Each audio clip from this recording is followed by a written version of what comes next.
Oke, saya share dulu materinya.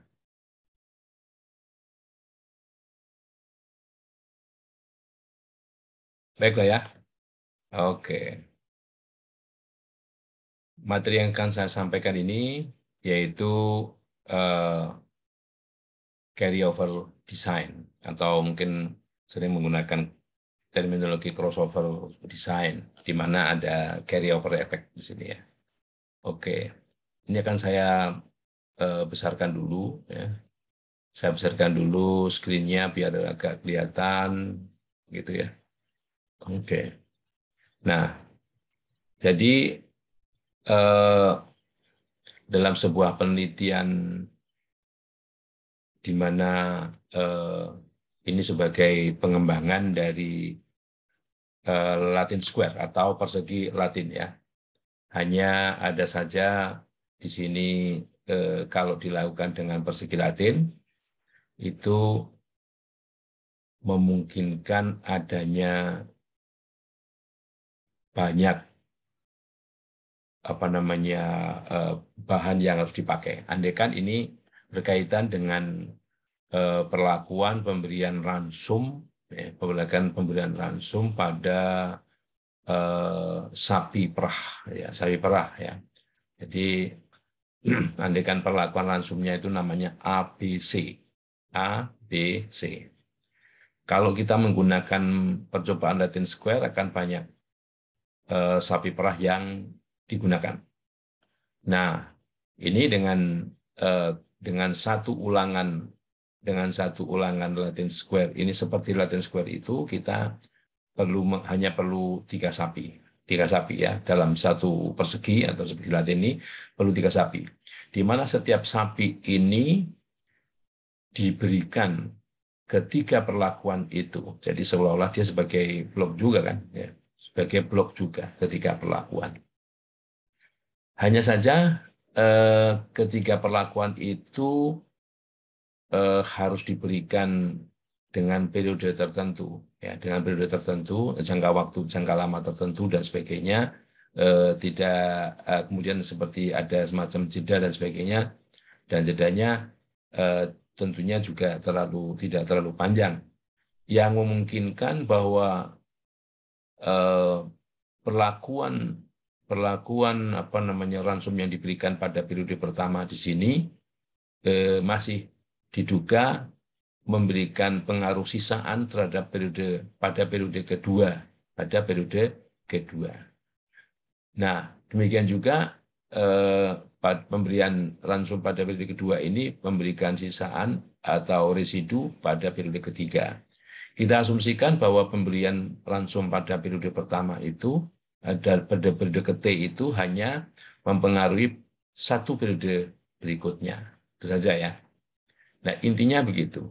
Nah, dengan demikian, untuk satu persegi ini hanya dibutuhkan sapi sebanyak taraf ransumnya. Kalau ransumnya 3, ya sapinya 3. Nah, ini ada 2, karena ini merupakan ulangan dari perseginya. Ini persegi, ya. Atau Latin square-nya, ya. Nah, intinya begitu, karena kalau ada permasalahan seperti ini, bagaimana menganalisisnya? Karena ada pengaruh sisaan, ada pengaruh residu ada pengaruh carry over, pengaruh terbawa dari periode sebelumnya, dari perlakuan yang diberikan pada periode sebelumnya. Jadi di sini pengacakannya, ini Latin Square ya, jadi dalam persegi ini pengacakan pengurutan dari perlakuan itu andekan seperti ini. Di Latin yang kedua, di persegi yang kedua ini andekan seperti ini. Jadi kalau kita lihat dalam satu baris dan satu kolom hanya ada satu perlakuan yang muncul. Ya, oke. Nah, kita menganalisisnya caranya seperti ini. Ya. Nah, kalau kita notasikan T adalah total perlakuan A, total perlakuan B, total perlakuan C, ya. R adalah total hasil, ya. Ini total hasil maksudnya hasil dari total perlakuan, ya, total perlakuan karena pengaruh perlakuan A, B masing-masing, ya. Kalau di sini total hasil dalam periode berikutnya, total hasil dalam periode berikutnya akibat perlakuan ini. R ya. Misalnya akibat perlakuan A ini, akibat perlakuan A pada sapi 1 ini ya. Ini 25. Di sini nggak ada karena A berada pada giliran terakhir. Di sini 27 ya. Di sini 76 dan di sini 34. Di sini tidak ada ya. F adalah total sapi, maksudnya total hasil karena sapi ya, total maksudnya total hasil karena sapi ke ya.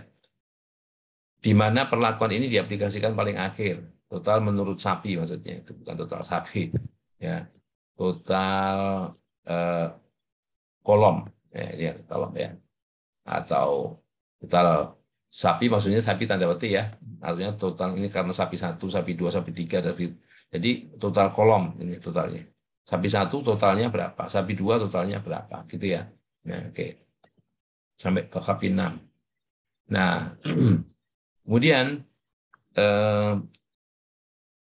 kalau kita hitung menurut periode ini ya, periode 1, 2, 3, periode 1, 2, 3, kalau ini periodenya, ini periode 1, periode 2, periode 3 gitu ya.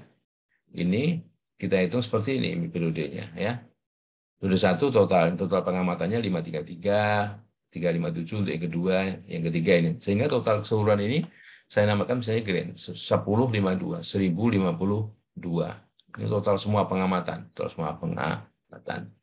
Nah, memang bagusnya kalau kita susun datanya seperti ini. Jadi ini sapi persegi ya, variabelnya ada sapi, ada persegi ya.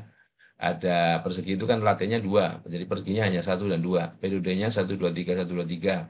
Perlakuannya ABC saya ganti dengan 1, 2, 3. Residunya, kalau 0 itu tidak ada residu ya. 1 akibat perlakuan A, 2 akibat perlakuan B, 3 akibat perlakuan C ya. Kemudian terminal ini yang terakhir itu apa? Yang terakhir misalnya di sini di sapi 1 ini yang terakhir adalah C, jadi 333. Kemudian sapi 2 adalah A, 111 dan sebagainya. Kemudian ini disusun menurut ke bawah sini ya, 38, 25, 15 dan sebagainya. Nah, kemudian sebagaimana biasa ini kita beri nama array ini, array namanya sapi, array namanya persegi ya. Ini periode dan seterusnya, ini perlakuan, ini residu, ini terminal akhir maksudnya, ini hasil ya. Nah, sehingga memudahkan kita untuk mendapatkan jumlah-jumlah, misalnya berdasarkan periode. 1 ini berapa, 2 ini berapa, 3 ini berapa totalnya ya. Totalnya itu. Kemudian, untuk total yang lain misalnya, di sini, misalnya untuk sapi 1, sapi 2, sapi 3, total hasilnya berapa, bisa dengan cara yang sama ya. Nah, kemudian dalam analisis crossover yang ada carryover efeknya ini, ya, kita gunakan notasi N adalah banyaknya perlakuan, yaitu 3. Perlakuannya A, B, C, 3. Banyaknya persegi latin, 2 ya. Nah, tadi ada 2 persegi latin. Nah, kemudian di sini kita perlu angka-angka jumlah dari yang tadi itu, misalnya T adalah tadi jumlah perlakuan. Jadi jumlah perlakuan A ini berapa ya? A ini berapa nilainya ya? Jadi kita gunakan formula jumlah bersyarat ya. Jumlah bersyarat hasil kalau perlakuannya A itu kita ganti 1 ya. 1 ya. Oke. Oke. Nah, untuk B, untuk C juga dengan cara yang sama ya. Tinggal digantikan di sini C diganti dengan 3 ya. Nah, untuk R ini residu ya, residu. Residu kalau perlakuannya A ya. Residu kalau perlakuannya B, C. Kalau di sini yang terakhir tadi, terminal kita gunakan, makanya kita gunakan array yang namanya perlakuan, residu dan terminal ya. Nah, jadi maksudnya ini T untuk perlakuan A, T untuk perlakuan B, T untuk perlakuan C, residu untuk A, B, C. Kalau A-nya terakhir, B-nya terakhir, C-nya terakhir, gitu ya. Nah, Untuk apa? Untuk menghitung komponen-komponen nilai ini yang kita gunakan dalam perhitungan nanti, ya, di mana kita perlu untuk menghitung taksiran. Jadi 24 T-topi. T-topi ini eh, suatu nilai, ya, nanti yang akan kita gunakan untuk mencari pengaruh, ya. Ini pengaruh perlakuan, ini pengaruh residu, ya. Dari mana angka-angka ini? Angka-angka ini dari formula di bawah ini, ya, yang kita harus menyelesaikan dua persamaan ini, ya, dua persamaan, ya. Yang pertama untuk mendapat nanti persamaan untuk mencari T topi, ya. Ini 24 karena M-nya 2, N-nya 3, ya. Ini 24 T topi, ini juga 24 R topi. Kemudian masukkan nilai N dan TRF-nya, ya. P1 adalah total persegi 1, total laten 1, ya. G adalah grand total. G adalah grand total. Sehingga kita dapatkan persamaannya seperti yang tertulis di warna biru ini, ya, yang sudah dimasukkan nilainya. Nah, untuk apa? Nah, di sini setelah kita dapatkan TRF itu, ya, kita cari T-topinya. T-topi ini adalah, ya, nah, dengan menggunakan ini tadi. Ini T-topi, ya. T-topi itu 24 T kecil topi. T besar topi itu 24 T kecil topi.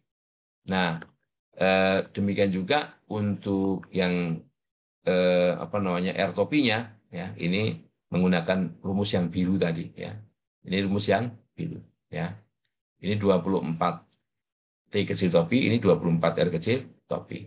Nah, sehingga R kecil topinya itu R besar topi ini dibagi dengan 24. Tetapi untuk T topi ini tidak bisa dengan cara seperti itu karena apa namanya pengaruh ini nanti akan kita gunakan untuk pengaruh apa namanya terkoreksi, pengaruh langsung yang terkoreksi, pengaruh perlakuan yang terkoreksi. Nah, karena setiap kalau kita lihat, ya, kalau kita lihat data tadi, misalnya ini pengaruh langsung, ya, pengaruh langsungnya itu dan pengaruh residunya itu kan ada berapa ini? Ada 6, ya, ada 6 pengaruh A ini, ya, yang sebetulnya 6 kali pengaruh langsung itu ditambah 2 pengaruh residu, kan ada pengaruh residunya nih. Misalnya ini 2 residu dari C A, ya, 2 residu dari B, kan, 2 residu C, A-nya pengaruh langsung, ada 6, 1, 2, 3, 4, 5, 6. Tapi ada pengaruh residunya, dari C 2, dari B 2. Sehingga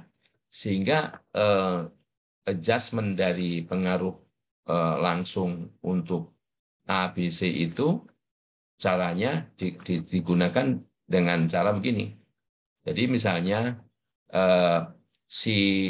untuk mencari pengaruh langsung terkoreksi untuk A ini, ya, A ini, berapa nilai di sini tadi, X12 tadi, ini 271,6.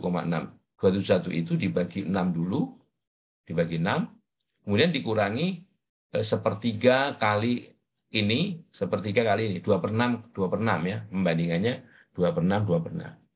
Oke, sepertiga. Oke. Untuk yang B, pengurangnya, ya, yang bukan B, ya, berarti pengurangnya A dan C. Makanya di sini AD12 dan AD14. Demikian juga yang C, pengurangnya adalah sepertiga kali min 8,042 dan min 4,167. Ya, dan ini pengaruh langsung terkoreksi dari residu, ya, terkoreksi dari residu. Nah, kemudian untuk perhitungan jumlah kuadrat, ya, perhitungan jumlah kuadrat, perhitungan jumlah kuadrat ini saya tunjukkan, ya, ke sebelah bawah ini, ya, bawah ini. Nah, bahwa sumber keragamannya itu begini. Ya, sumber keragamannya itu ada sapi periode, ya, periode yang tersarang dalam Latin Square, ya. Kemudian gagal percobaan. Nah, ini kalau pengaruh langsungnya tidak terkoreksi, pengaruh residunya terkoreksi. Nah, kemudian bisa dibalik. Dibalik pengaruh residunya tak terkoreksi, pengaruh langsungnya terkoreksi, ya, pengaruhnya terkoreksi. Nah, untuk itu eh, kita hitung dulu yang bukan kuning itu, ya, bukan kuning itu, seperti biasa dengan menggunakan formula-formula. Ini ada dua cara, ya. Ini cara pertama yang menggunakan, ini sebetulnya notasi dengan notasi matriks di sini, ya, matriks yang terpartisi. Cara kedua yang menggunakan formula biasa seperti ini, ya. Oke. Jadi jumlah kuadrat totalnya 20.362, ya. Jumlah kuadrat sapinya dengan cara yang sama, ya. Hanya di sini eh, nama arraynya tidak saya apa namanya gunakan dalam formula. Saya menggunakan nomor sel saja, misalnya ini, ya. Nah, ini untuk penghitungan jumlah kuadrat dan derajat bebas sapi, ini persegi, ya. Nah, gitu. Jadi ini yang eh, jumlah kuadrat sapinya dengan menggunakan array ini. Jumlah kuadrat periode yang tersarang dalam persegi menggunakan array ini, ya, J49 sampai 50 dan G49 sampai 50, ya. Nih. Oke. Nah, sedangkan untuk jumlah kuadrat dan derajat bebas pengaruh residu dan sebagainya itu, ya, digunakan apa namanya formula, ya. Ini apa namanya pengaruh, ya, pengaruh langsung rata-ratanya. Oke. Oh, disit satunya sebentar. Oke.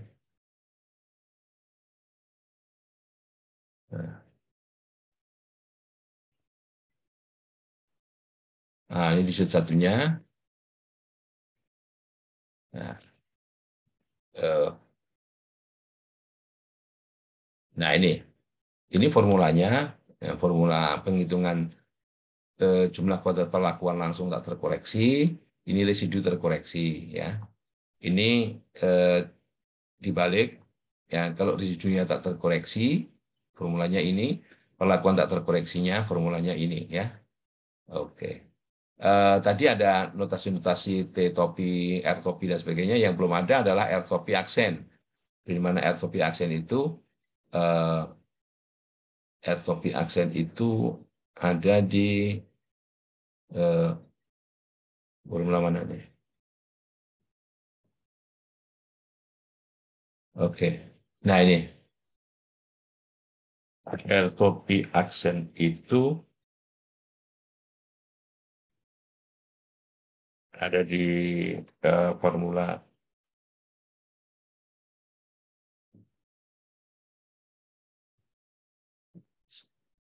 Oh, ini.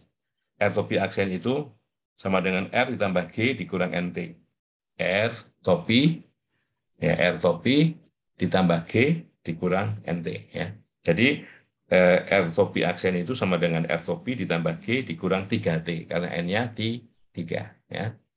Nah, itu memang ribet kalau misalnya menggunakan apa namanya Excel atau apa namanya manual seperti ini, ya. Itu otomatis saya manual, tapi biar tahu, ya, biar tahu. Nanti eh, file carryover desainnya ini saya share di laman saya, yaitu siginegro.id/crolly data. Nah, bagaimana sekarang kalau kita menganalisisnya menggunakan SAS, ya, menggunakan SAS. Oke. Jadi dengan menggunakan SAS, ini sintaksnya, ya, ini sintaksnya saya berbesar, ya. Data sapi caranya seperti ini: input subjek T1, R1, T2, R2, T3, T3, karena cuma 3, ya. Jadi apa namanya ini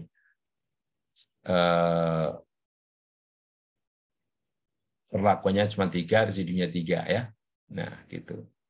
Ini oke, saya ganti ini hasil gitu ya. PLG-nya hasil.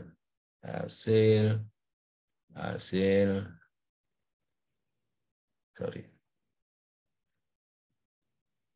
Hasil susu maksudnya. Hasil susu ya, kemudian di sini hasil susu ya.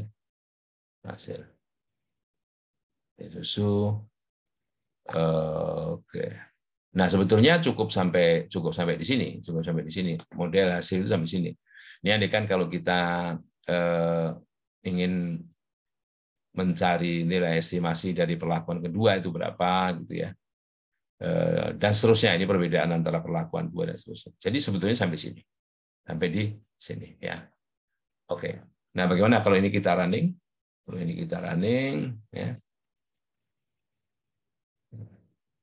Oke. Kita lihat hasilnya. Nah, jadi outputnya seperti ini, ya subjeknya ada 6, subjek itu sapi tadi, periodenya ada 3, perlakuannya ada 3, ABC, carryover efeknya ada 0, 1, 2, 3 ya. Oke, banyak pengamatan 18, jumlah kuadrat totalnya 20.362. Ini saya ambil dari bukunya Koren and Cox ya, second edition experimental design, datanya ada di halaman 135. Nah, ini sudah sama dengan buku 20.362. Errornya agak sedikit berbeda, ini 208,32 ya, 208,25.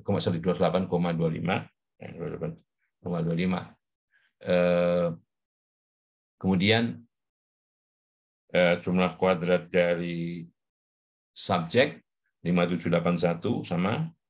Kemudian period dalam square 11.489.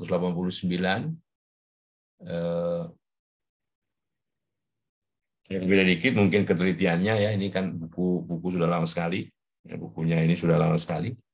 Kemudian perlakuan tidak terkoreksi ya, perlakuan tidak terkoreksinya 2276 sama. Nah, oke. Pengaruh carryover-nya 616. Ini residu terkoreksi ya. Ini pengaruh residu terkoreksinya 616. Oke. Nah, yang di sini pengaruh perlakuan terkoreksinya direct effects unadjusted, direct effect adjusted-nya 2854. 2854. Di sini sama ya, 2854. Oke. Nah, itu. Jadi hanya susunannya saja yang di sini berbeda, tetapi poin-poin jumlah kuadrat dan derajat lipas yang ada di bukunya Koren and Cox ini sudah sama seperti hasilnya di SAS ya. Jadi itulah sintaks dari SAS. Jadi ini misalnya kalau kita lihat perlakuan hasil berdasarkan perlakuan 1, 2, 3 ABC ya. Ini adalah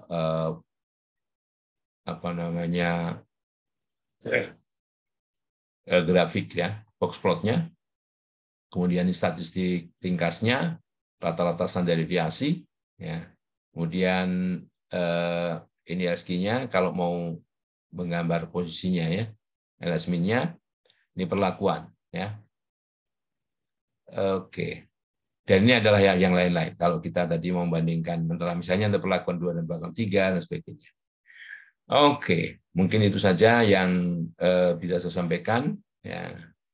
Terima kasih sebelumnya. Nanti filenya akan saya share di laman saya. Terima kasih.